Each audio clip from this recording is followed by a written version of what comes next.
Judy was boring. Hello. Then Judy discovered ChumbaCasino.com. It's my little escape. Now Judy's the life of the party. Oh, baby, mama's bringing home the bacon. Whoa, take it easy, Judy. The Chumba life is for everybody. So go to ChumbaCasino.com and play over 100 casino-style games. Join today and play for free for your chance to redeem some serious prizes. ChumbaCasino.com. No purchase necessary. Void where prohibited by law. 18 plus terms and conditions apply. See website for details.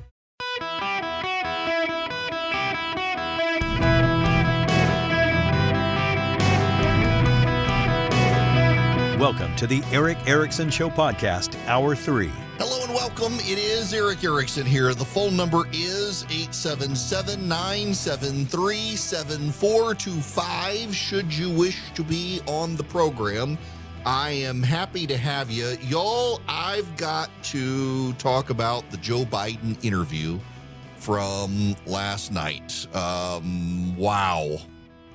He gave an interview to 60 Minutes. And he said some interesting things, one of which is this. Sir, are you committed to running again, or are there certain conditions that have to be right? Look, if I were to say to you, I'm running again, all of a sudden a whole range of things come into play that I have requirements I have to change and move and do. In terms of election laws? In terms of election laws. And it's much too early to make that kind of decision. I'm a great respecter of fate. And so what I'm doing is I'm doing my job. I'm going to do that job. And within the time frame that makes sense after this next election cycle here, going into next year, make a judgment of what to do. You say that it's much too early to make that decision. I take it the decision has not been made in your own head. Look, my intention, as I said to begin with, is that I would run again. But it's just an intention. But is it a firm decision that I run again? That remains to be seen.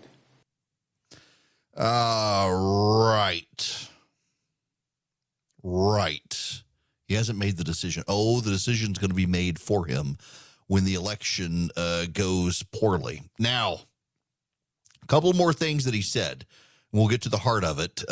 Here's this on the economy. Sir, with the Federal Reserve rapidly raising interest rates, what can you do to prevent a recession? Continue to grow the economy. And we're growing the economy. It's growing in a way that it hasn't in years and years. How so? We're growing entire new industries. We're 695, I think it is, or 85,000 new manufacturing jobs just since I become president of the United States. Continue to grow the economy and to continue to give hard-working people a break in terms of we pay the highest drug prices in the world of any industrialized nation. Making sure that Medicare can negotiate down those prices. By the way, we've also reduced the debt. We reduced the deficit by $350 billion my first year. This year, it's going to be over $1.5 trillion reduce the debt. So to continue to put people in a position to be able to make a decent living and grow and increase their capacity to grow. The deficit has come down, had more to do with the economy than anything Congress actually did, other than kind of rig the numbers. Now, yeah, I'm playing these bits of audio because I want you to hear them in context before I actually get into them. This is the one that stirred up a lot of people. We agree with what we signed on to a long time ago, and that there's a one China policy, that Taiwan makes their own judgments about their independence. We are not moving, we're not encouraging their being independent. That's their decision. But would U.S. forces defend the island? Yes, if in fact there was an unprecedented attack. After our interview, a White House official told us U.S. policy has not changed. Officially, the U.S. will not say whether American forces would defend Taiwan. But the commander-in-chief had a view of his own. So unlike Ukraine, to be clear, sir, U.S. forces, U.S. men and women, would defend Taiwan in the event of a Chinese invasion. Yes. Really? All right. I got to stop there real quick. Do you, American mom, do you, American dad, want to send your children off to be vaporized by Chinese nukes on the island of Taiwan? Do you? I mean, I get it in principle. I do, actually, and I support it in principle. We should be defending Taiwan because China has an expansive, aggressive desire to expand globally, to become the global superpower, to displace us on the world stage. And so we should be defending free-loving people around the world. In theory, in principle, yes. In practice, are you going to send your child to die on a beach in Taiwan when the Chinese invade in the next year? I mean, I don't want to be crass about it, but that's the reality here. Joe Biden says yes. Joe Biden says yes. Joe Biden says you're going to do it. Now, compare that to what's happening in Ukraine. The Democrats want to spend $12 billion more on Ukraine, and I support it. I do. I think the Russians and the Chinese together are becoming a geopolitical threat to our national security. And if we can destabilize the Russians in Ukraine without us sending our soldiers there, we should. And the way we're spending that money, that $12 billion, is actually a lease program. We're not actually sending $12 billion as a gift to Ukraine. They pay us back with interest. So we're actually, we increase our dominant position in Ukraine. I think that's a good thing. Why not? But he's not saying that with Taiwan. He's not saying we'll send them arms. He's saying we'll send our soldiers there to die. That is not official U.S. policy. It's never been U.S. policy, except it is now official U.S. policy because the commander-in-chief of the United States military says so. Ugh. Well, and then, of course, I got to play you the hot button part of it, the 60 Minutes interview. Mr. President, as you know, last Tuesday, the annual inflation rate came in at 8.3%. The stock market nosedived. People are shocked by their grocery bills. What can you do better and faster? Well, first of all, let's put this in perspective. Inflation rate month to month was just an inch, hardly at all. You're not arguing that 8.3 is good news. No, I'm not saying it is good news, but it was 8.2 or 8.2 before. I mean, it's not. Maybe I can make it sound like all of a sudden, my God, it went to 8.2%. It's the highest inflation rate, Mr. President, in 40 years. I got that, but guess what we are? We're in a position where, for the last several months, it hasn't spiked. It is just barely, it's been basically even. And in the meantime, we created all these jobs and prices have gone up, but they've come down for energy. The fact is that we've created 10 million new jobs since we came to office. We're in a situation where the unemployment rate is about 3.7%, one of the lowest in history. We're in a situation where manufacturing is coming back to the United States in a big way. And look down the road, we have massive investments being made in computer chips and employment. So, look, this is a process. This is a process. This is a process, he said. This is a process. The key segment here, let's hone down on this. It should be in every Republican ad. If you subscribe to the show notes email, you saw it in video form. It was put all over Twitter by Republicans. It should show up in their ads. Well, first of all, let's put this in perspective. Inflation rate month to month was just an inch, hardly at all. You're not arguing that 8.3 is good news. No, I'm not saying it is good news, but it was 8.2 or 8.2 before. I mean, it's not. Maybe I can make it sound like all of a sudden, my God, it went to 8.2%. It's the highest inflation rate, Mr. President, in 40 years. I got that, but guess what we are? We're in a position where, for the last several months, it hasn't spiked. It is just barely. It's been basically even. Okay. I got to talk to you about this one because this is the Democratic spin. With the Democrats now, they really do think they can control the language, and by controlling the language, they can control the debate. It's an indicator that we are in postmodern times where whoever controls the language wins. It's very Animal House or Animal Farm, not kind of Animal House with people running the shop at the White House, but Animal Farm. By saying inflation has only gone up by an inch in his 60 Minutes interview, it's gone up from 8.2 to 8.3, so it's only gone up 1/10 of a point. it's still over 8%, and they're choosing to ignore that, and that was not the case before Joe Biden became president.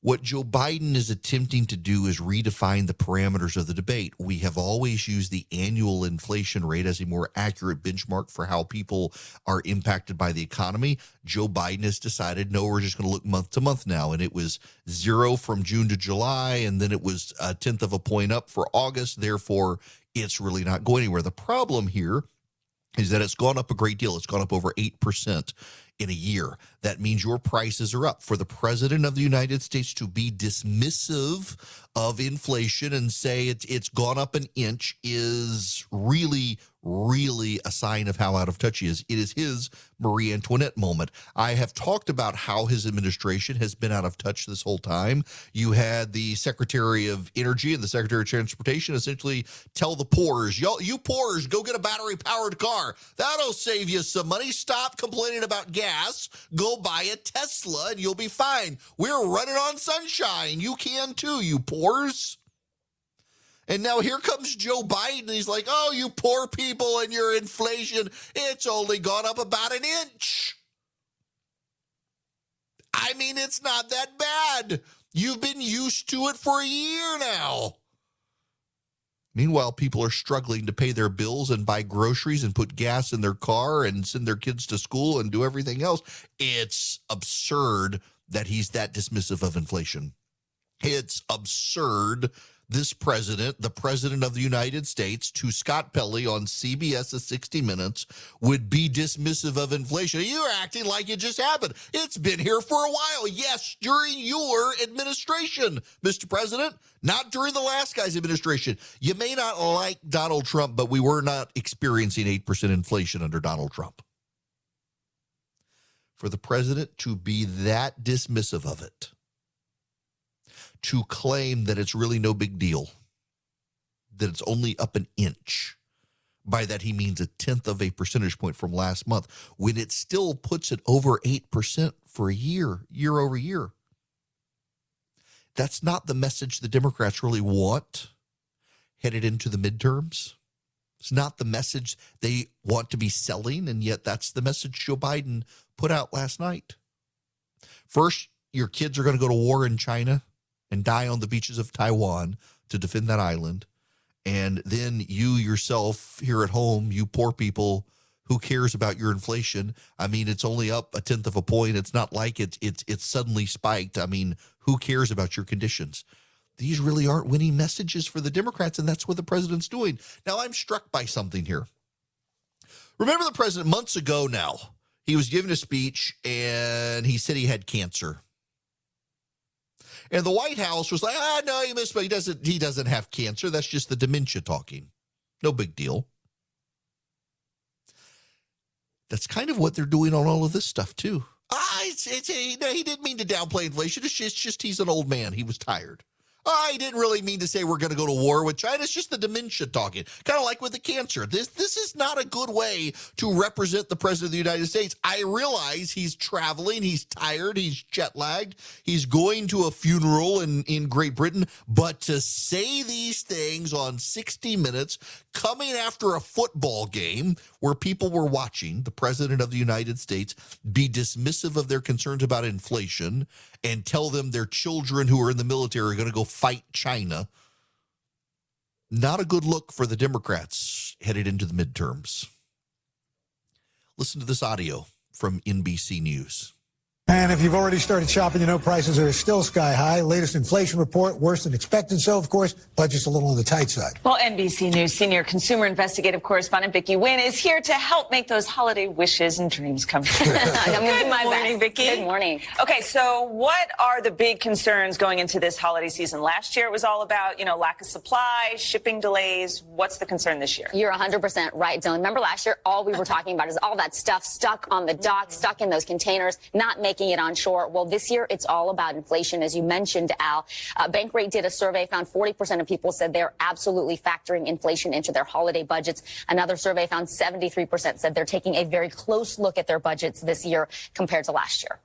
Can't talk Christmas, about talking toys. What do folks need to know about toy shopping this year in particular? Santa and his elves are going to have to work overtime. Toy Insider is saying that you should budget about 15% more for your toy this year because of inflation. Yeah, Christmas is going to be more expensive for folks this year. Thanks, Joe Biden. But hey, folks, it's only gone up an inch. This side of the program is brought to you by First Liberty Building and Loan nationwide. They want to help your business grow. Reach out to them, firstlibertyga.com. Firstlibertyga.com. Tell them I sent you. If you need big deals, $750,000 or up for your business, they might be able to get you to yes, where banks are saying no. So the National Grid in the UK has just released this. This is kind of remarkable to show you just kind of what was going on here. As Queen Elizabeth II's funeral began, people stopped what they were doing, turned off other appliances, turned on their televisions, which are more efficient than their big appliances, or they went outside to join crowds watching large projectors. There was a 2 gigawatt power drop during the funeral. A 2 gigawatt power drop. In other words, 200 million light bulbs were turned off. 200 million light bulbs. A lot of people, they had in squares around the UK television set up so people could mourn together and watch it. And a lot of people participated all over the UK. 2 gigawatt power drop, 200 million light bulbs being turned off all at once. Greta Thunberg plots. Oh, my gosh. Oh, wow. Okay. All right. We got to move on to other stuff. I do want to get into some of the actual polling that's out there, but this is kind of a remarkable story in and of itself. I didn't even know this. Have you heard about the Parent Plus loan? At a time that Joe Biden wants to bail out people's loans, which he may have undermined himself. So in a 60 Minutes interview last night, Joe Biden said that the pandemic is over. If the pandemic is over, as President Biden told Scott Pelley in CBS's 60 Minutes last night, then his emergency powers expire, and we're not in a state of emergency. The state of emergency was premised on the pandemic, and if the pandemic is over, according to the president, then the emergency powers go away. And if the emergency powers go away, then his student loan bailout is unconstitutional. He can't do it at all. I mean, he said on television last night, the pandemic's over. Well, then his emergency powers don't apply. Therefore, his student loan bailout premised on the pandemic being a state of emergency, that all collapses. He was essentially declaring it unconstitutional. Well, remarkably, the New York Times has a story out, and I'm kind of stunned by it. Ron Lieber has this. You can borrow the entire cost minus any other aid your child receives through something called a Parent Plus loan. Your income doesn't matter. As long as you don't have one of a handful of black marks in your recent credit history, you can borrow 6 figures, even if your take-home pay puts you below the federal poverty level. Don't take my word for it. The honest truth is that Congress created a subprime lending program unintentionally, says Rachel Fishman of New America, left-leaning think tank. I absolutely hate them, says Beth Akers of the American Enterprise Institute, the right-leaning think tank. It's gone completely off the rails, says Justin Drager, the president of the National Association of Student Financial Aid Administrators. Most parents don't pay for college using this loan, but 3.6 million of them, with about $107 billion in outstanding debt, have. Within that group are a number of low-income black families at schools that have not given their kids enough help for scholarships. The moms and the dads are on the hook with this program that allows these loans regardless of income, creating another subprime crisis and indebting parents for the rest of their lives to pay off their kids' education. Unreal that this sort of thing exists in America, and it does. It's not good. Hello there. It is Eric Erickson here. The phone number 877-973-7425. Should you wish to be on the program. All right. So just real quick, I want to take your phone calls, and we got to talk about polling. But I'm always fascinated by protocol, diplomatic protocol. Do you know that in the what was it, the war with Napoleon? It was a completely European war, but the protocols after Waterloo that resolved the war, the U.S. entered one of the protocols and agreed to one of the protocols, though it was not a war with the United States. And the protocol was on diplomacy and using French and English as diplomatic languages, particularly French. The U.S. acceded to that as it wanted to be on the world stage. One of the protocols addressed as well that was when world leaders at the time gathered, and this, by the way, has subsequently been changed, they would be gathered, monarchs by length and duration of their reign, and then the elected leaders by the length of their terms. It's one of the weird protocols that came out of the fighting with Napoleon. Well, after World War II, there was a problem. Hirohito, the Emperor of Japan, long-serving Emperor of Japan, who reigned a very long time after that. Nobody wanted him to go first, so they rearranged the diplomatic protocols to basically be by age of monarchs at the time. There was a problem at Westminster Abbey. How do you arrange all this stuff? Well, the governors general, who are the Queen's representatives in her realms, they get seated after the royal family because they stand in for the monarch. Then the prime ministers of the realms get seated. So the Commonwealth realms all get seated ahead of all the other world leaders. So the president of the United States was 9 rows from the back in Westminster Abbey near the South Korean president, because all the royal territories and realms get seated first. And then royalty is seated ahead of elected people. So near the British royals were all of the European and Middle Eastern and global royals. The royals and the elected officials all had to come in buses. Some were given permission to drive themselves, like Joe Biden came in his limo. The German chancellor came in his car and like, but most of them, including all of the Commonwealth heads, were packed into a bus on orders of their king. Justin Trudeau can't really argue when his king says you're going to ride the bus, and so he rode the bus. But so all the royals are packed together. There was a problem, however, and this is one that we here in this country don't much have to pay attention to, but I find it hilarious. The King of Spain, Felipe, and his wife, Letizia, he's king because his father abdicated. Now, his father was a hero to the Spanish for a long time because he essentially brought the monarchy back and ended Franco's control, reinstituted the monarch, made it democratic, but he descended into scandal over time, financial scandal, frauds, hiding money, multiple affairs. So he left into exile in Abu Dhabi. Yes, Abu Dhabi. And so his son is now on the throne. Well, because of the protocol of a British royal funeral, the kings and princes of countries have to sit together. So for the last decade, the King of Spain has gone out of his way to avoid being photographed with his father.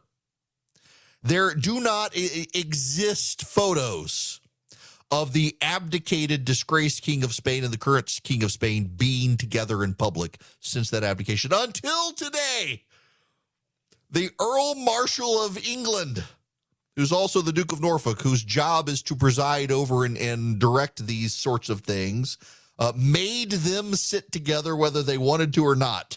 So they came separately, entered at different entrances, but were forced to sit together because of British royal protocol. I know this is the nerdy little thing none of you care. I find it hilarious. This poor guy is elevated to the throne because his dad is a dirtbag. He throws his dad out of the country, goes to Abu Dhabi, where he's doing God knows what, avoids for basically 10 years being photographed with his father. And then because of Queen Elizabeth's funeral, they're forced to sit next to each other. And of course, you're all the cameras before everything begins, and they have to silence the shutters. Everybody taking pictures of this poor guy. I feel bad for him. And then Joe Biden is way in the back. And of course, the President of the United States showed up late to the funeral of Her Majesty. They were given a window of time to be present. He showed up 10 minutes late and had to wait for knights of the realm to enter the abbey before he could go get a seat. All right, back to the phones we go. I'm going to go first to Gary. Gary, welcome to the show. How are you? Hey, Eric. I hope you and your wife and family are doing good. I appreciate, man. Okay, I won't distract you here. We're doing better. I will say that we got hit with COVID. I didn't. They did, but we're better. Okay, because when I'm listening to you, I always hear about it, and I always think about you guys. So, well, I appreciate it. Yeah, my pleasure. Listen, there's two things I want to say, but one thing I want to say, but before that, what was the picture of Obama flirting with that blonde dignitary and the look that he got from Michelle? Remember that? Where was that? Years ago? Yeah, I remember. I forget where that was, but yes, that was pretty funny. Where his wife was kind of staring at him. The look, man, that was wonderful. And anyways, well, my wife and I just got back. We went over to the shopping center, and we're in Flowery Branch, and lo and behold, 4 brand new, beautiful charging stations for electric cars, and it had like a television in there, so they're having ads and stuff. And guess what was not there? I bet a single vehicle.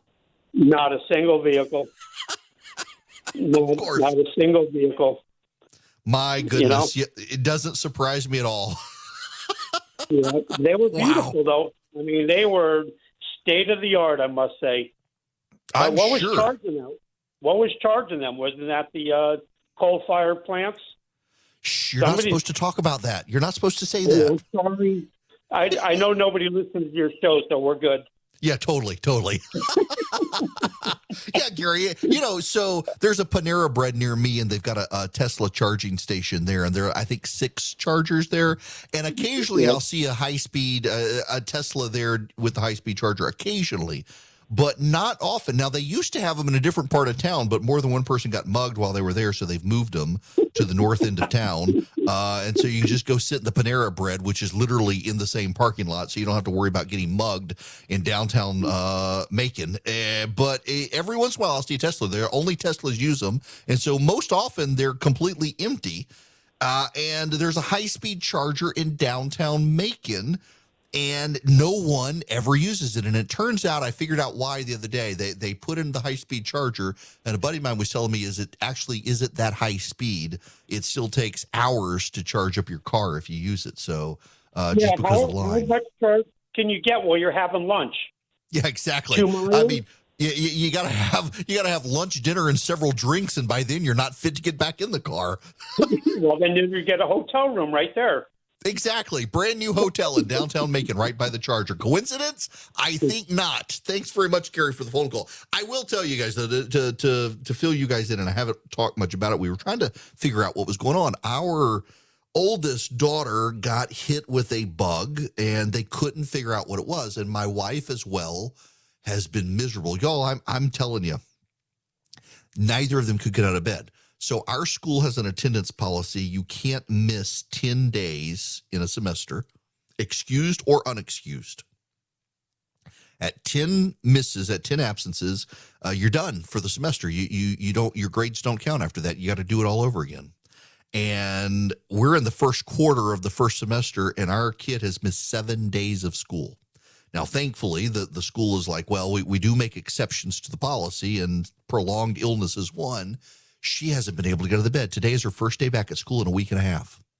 And my wife, finally, I knew she was starting to feel better yesterday. The weather was nice. She got on her Harley and followed my son and me. We went to a barbecue place that's out in the middle of the nowhere that we like to go to. And it was her first time out of the house in 2 weeks, other than me. Like, if I went to pick up food, she would get in the car and almost fall asleep in the car, had no energy. And finally, so the pediatrician, my daughter's doctor, said, well, maybe you both have mono. They both tested negative for COVID. They tested negative for other stuff, but the blood work showed they clearly had a virus of some kind. And my wife went to her doctor, and they said, this is COVID. We've seen a number of people. The nasal test shows negative, but it's COVID. And turns out my wife and my daughter got COVID. Now, we think my son might have had it, because he said, this is when we went to Florida for my daughter's birthday, And we came home. We drove through the night to get home because he wasn't feeling good. He also failed the COVID test, but he said he felt as bad as and exactly like when he got the second round of the vaccine for COVID.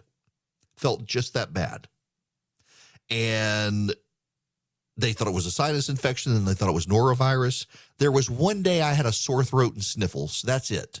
But I've never had fever. They all had fever. I've never had fever, nothing. I've been moving and going, and nobody I've been in contact with has gotten it as far as I know. And I don't know whether I got it or not, but they all seem to have gotten it. I think I've avoided it again and just had the seasonal when the temperatures drop, I get that sore throat, runny nose sort of thing for a few days. I think that's what I got. I didn't get COVID, but they all did. And it has been, I have never seen them, either one of them, take as long as it's taken them to get over being sick. And there you go. It looks like that's what it is. And thankfully the school's got them on get my daughter on a program to get her back. But I had to pull her off the volleyball team. It's like she can't come to practice. She's too sick to come to practice, even though she's recovered, and she's got to catch up on her grades. They've only got a game left. I didn't feel bad doing that, but gosh.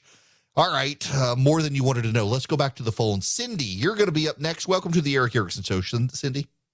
Thank you so much for taking my call. I've just got a real quick question. You were talking about how this negative rhetoric going around, this real extreme that's going to cause violence. What can we do to stem the tide? I mean, Abrams was even on The View talking, and they were saying, oh, it's a good thing you didn't concede last time. Your election was stolen from you. I mean, they're still spewing that. What are we supposed to do about the negativity? Being conservative. So I, honest to goodness, actually believe it self-corrects. And the reason it self-corrects is because these people are going to have everyone tune out. They've got to have an audience in order to make money. We see, for example, CNN's ratings have declined. MSNBC's ratings are in decline.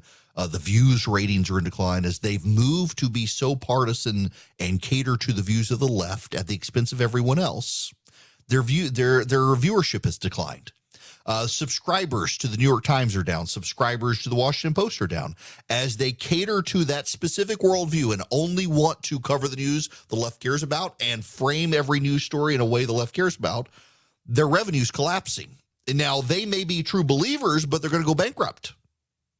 At some point, these people in the media have to either cover it accurately or go out of business. It will happen to all of them. It may take some time, and in the process, some things may go poorly for us as a nation, but it's going to have to happen. It will actually happen because they can't sustain it. There aren't enough progressives in the country to continue to focus on. Look at what's happening with the new owners of CNN and the Discovery Channel.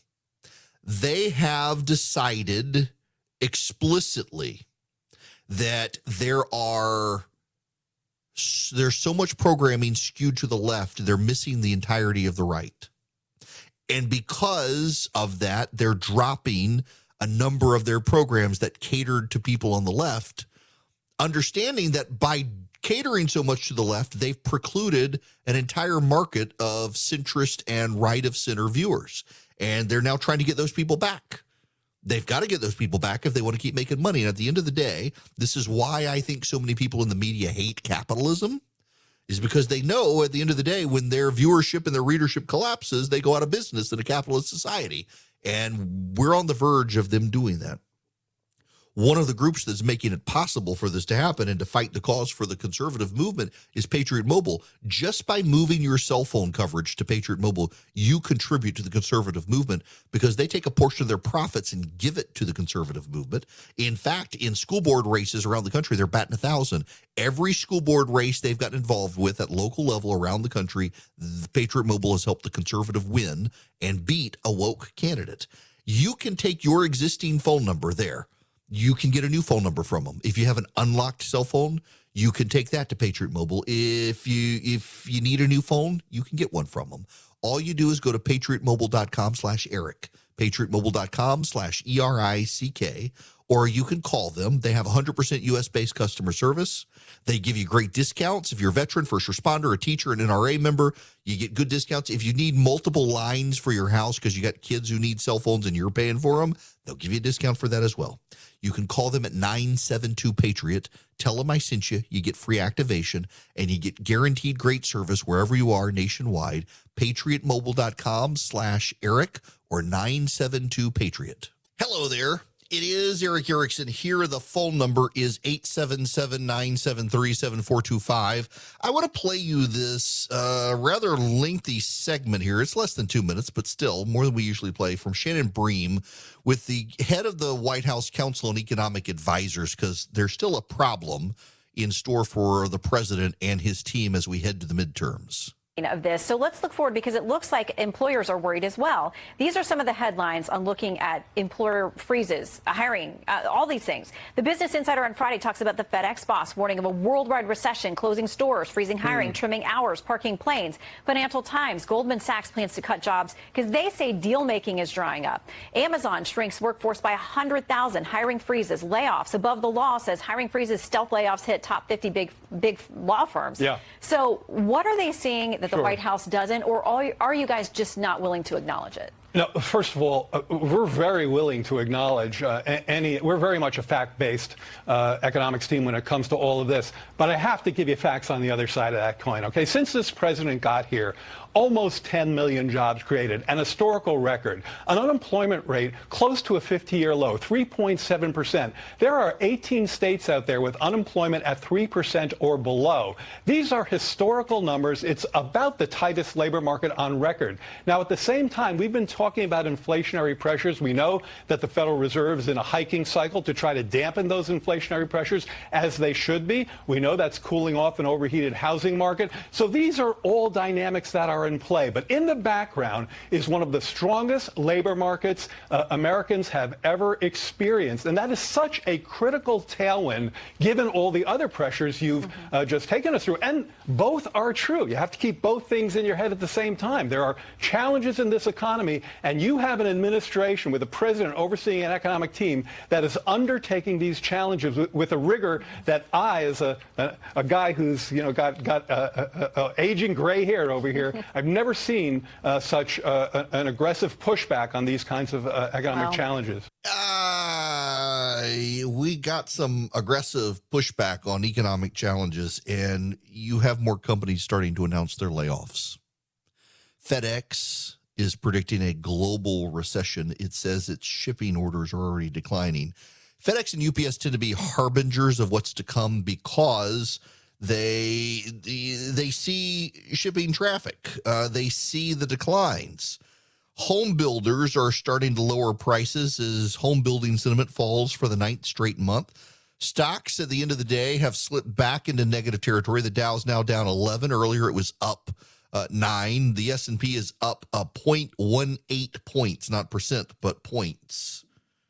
This is not a good sign as we head towards Wednesday, when the Federal Reserve is going to raise interest rates to try to slow down the economy, slow down inflation. And what it's going to do is it's going to crash the economy, as other world governments are crashing their economies, all to stop inflation. You know what inflation leads to? Bad things historically come from inflation, way more than Donald Trump attending rallies in Ohio and mouthing QAnon stuff. It's inflation that causes the authoritarians. It's got to be brought under control.